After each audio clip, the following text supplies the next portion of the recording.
Welcome back, and that was a lead up to the discussion tonight. And for emphasis sake, high cost of cement and other commodities, implications on the people and the economy is the focus tonight. And of course, we're lucky to have with us in the studio engineer Adeolu Sayomi.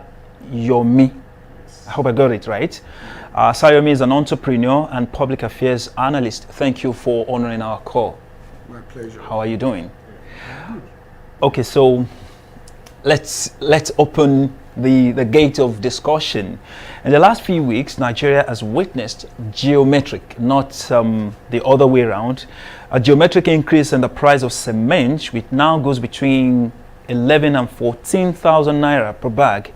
Is this development something to worry about? Yeah, it is. It So is a why? development to worry about. Yeah. If we look at where the situation we have at hand at now, what is the cause of this increase? Okay. We will attribute it to the removal of subsidy and the floating of the dollar. Okay. This too has been a challenge that the economy had to battle with. The removal of subsidy and the flotation of The forex. The forex. Okay, thank you. Yes. So it's a consequence because the manufacturers had to look at their costs Okay. of production. Okay. And that is the reason why we are experiencing this fluctuation and spike in the prices of building materials, not only cement. Okay. Yes, because importers who are importing building materials into the country had to look at their cost. How much is their landing cost? And their landing cost is a function of the forex. Okay, so that is spread across other building materials. But you will agree with me that cement is actually pivotal in building or construction endeavor. But then we have local manufacturers, and this is to say that we're not actually importing this element. Yes. So what seems to be the issue now? You will notice that even the federal government has made a statement Okay. about the possibilities of opening up the border for cement importation. Why is that? Cement is a component Okay. that with the kind of building practice we have in Nigeria, it is a very, very key element of the content that we have in the construction industry. However, saying this, I think the way forward is looking at the possibilities of having other sources or other building material that can be used, because the kind of practice we have in Nigeria, or let me say in Africa, is cement based. Okay. In other climes, there are people who use bamboo, who make use of other components for their building construction. That is giving an alternative, solution to the issue of cement. But you've just said it all, that Nigeria actually make use of this particular content in building.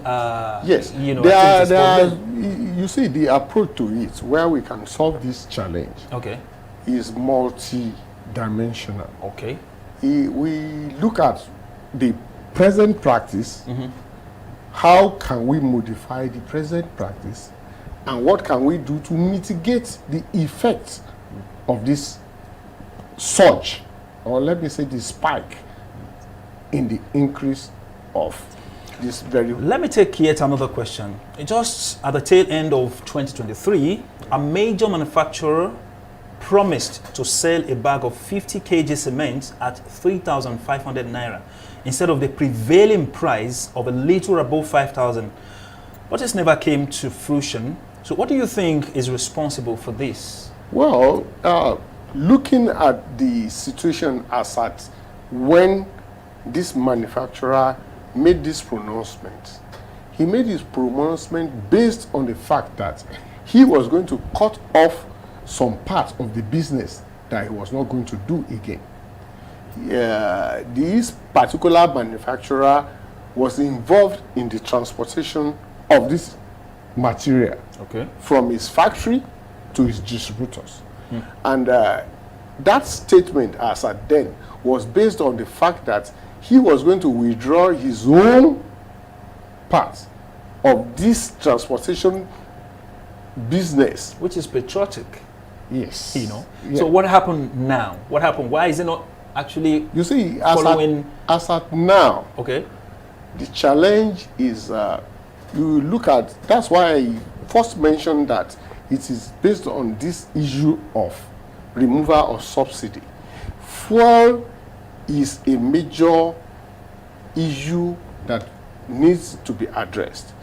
It's a function, most businesses depend on this fuel issue.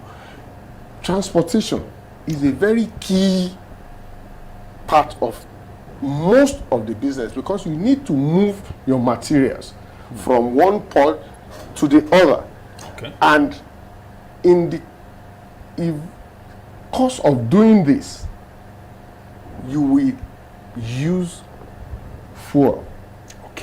Either PMS, AGO, or any other, you understand? So it's like when the cost of your transportation goes up, it is loaded on the consumer.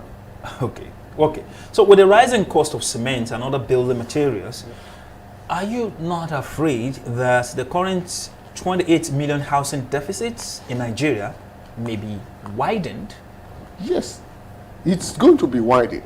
Okay. Yes. Then there are other issues that might come with it. You see, when the cost of affordable housing becomes out of the reach of the middle class and the low class, it becomes a challenge. In fact, it could have security issues attached to it. Really? Because, I mean, a middle class worker in a city, we consider the possibility of moving down to the village. What is he going to do there? And the cost of living, even in the city, increases. Because in the city, it's either you are living in the suburb, you need to transport to work, and that's why you see the effect. And that is where some of the governments are being responsive to it and saying, oh, social class of workers should come to work 3 times in a week. Okay. Yes, because of the cost of transportation, you consider the minimum wage that is available to them, and you look at the cost that which they use to transport themselves, whether with their own vehicles or by public transport. Because so what effect do you think that would have at the overall productivity of the nation generally? Well, when workers would have to anyways, that would be a question for another day. For the want of time, some people are blaming the rising cost of cement on saboteurs trying to frustrate the renewed effort of federal governments to provide mass housing and road infrastructures across the country. Do you agree with that assertion? Well, I will say that, you see, the responsibility of providing mass housing, or the responsibility of providing affordable housing. Affordable? Yes. Underlined, affordable housing. Does not really lies in the federal government. It lies in the state government. And all over the world, it is the state or the provincial governments that provides affordable housing to the masses. And when this government is not doing that, or they are handicapped in achieving this affordable housing. Okay. You see, there are regulations that are supposed to take care of that. But when you cannot actually regulate what you don't have, if the state government or the provincial government provides affordable housing, affordable rental properties, okay, that is when it is possible for you to now lay a bar to provide, to kind of regulate the costs of those materials that makes up what is called a house or a home. So to say that a particular set of saboteurs somewhere are trying to strangulate these policies is nothing but just a random, statement, right? Well, I will not. You see, it is always an issue because a businessman wants to protect his business. So does that give? I am not saying. I don't want to believe, or I don't want to say that saboteurs are having their way ahead of government regulations and policies. Thank you. Now, the federal government on Monday met with cement manufacturers across board and resolved to peg cement price at 7,000 or 8,000 naira thereabout. Is the price sustainable with this reality on the economy? Well, let me just quickly say this. The federal government putting a bar at how much a producer sells his product without checking up what is the cost of production of that producer. It becomes a dicey situation. It might be because the federal government, in its wisdom, we have seen that, probably they have done their own costing. There is something what we call basic costing in engineering. And that will inform your compound costs. If the federal government have seen that and they have looked at the landing cost of components, we have the base components for these materials in Nigeria. But what about the additives? What is the cost of importation of these additives? And that is what makes up the total cost of this material. If the federal government has come in its wisdom and have looked at it and discovered that there is a conclusion that between 7,000 and 8,000 should be the cost per location, then I believe that the manufacturers too will check up their cost of production without being unnecessarily exaggerated. Yes. Okay, thank you. So what do you think is the way out of the soaring cost of cement and other commodities in view of its implications on the economy and the people? As at now, I think what the federal, because it is like we have an emergency situation, and I think what the federal government should look at is the possibility of a tax rebate to the manufacturers. Two, we should have a kind of tripartite negotiation between the manufacturer and the bulk purchasers and the government. Thank you. That's a very powerful statement there. All thanks to you for always honoring the call, Engineer Adeolu Sayomi, an entrepreneur and public affairs analyst. Thank you so very much. Some of the time we bring you on other different topics. Weekend Report is the program. We'll go on a short break and be right back.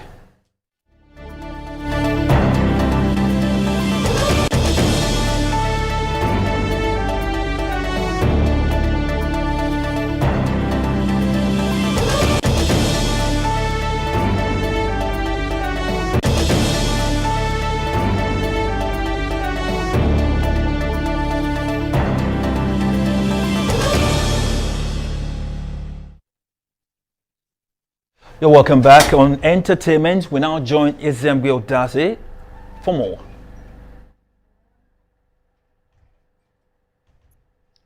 Okay, so while we're waiting for that, we'll move on to sport. Segun Odegbami has advised. Okay. He said, contrary to Western sentiment, Burna Boy and other African artists didn't steal from American music. Recently, there were claims in some sections of the West that Burna Boy was attempting to hijack Western musical style.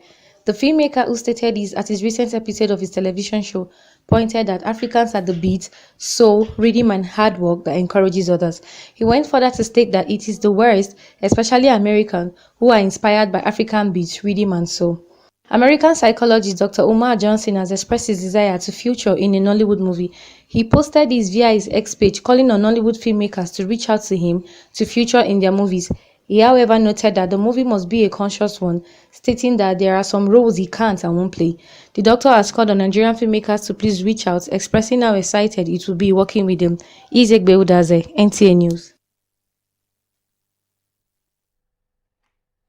And on sport, Shola Wahid reports that Segun Odegbami has advised the federal government and the Nigerian Football Federation, NFF, on how to make Super Eagles better in the next African Cup of Nations. Ex-Nigerian national team captain Segun Odegbami has advised the federal government of Nigeria and the Nigerian Football Federation to hire an indigenous manager who understands the aspirations of the country for Super Eagles to perform better at the next edition of AFCON. The Nigerian football legend said many factors can make the Super Eagles perform better at the African Cup of Nations AFCON 2025 to be hosted in Morocco, and hiring a qualified Nigerian football manager is important. Odegbami said the proposal to hire an indigenous coach for the national football team will also help the federal government cut down expenses at this critical time in the country.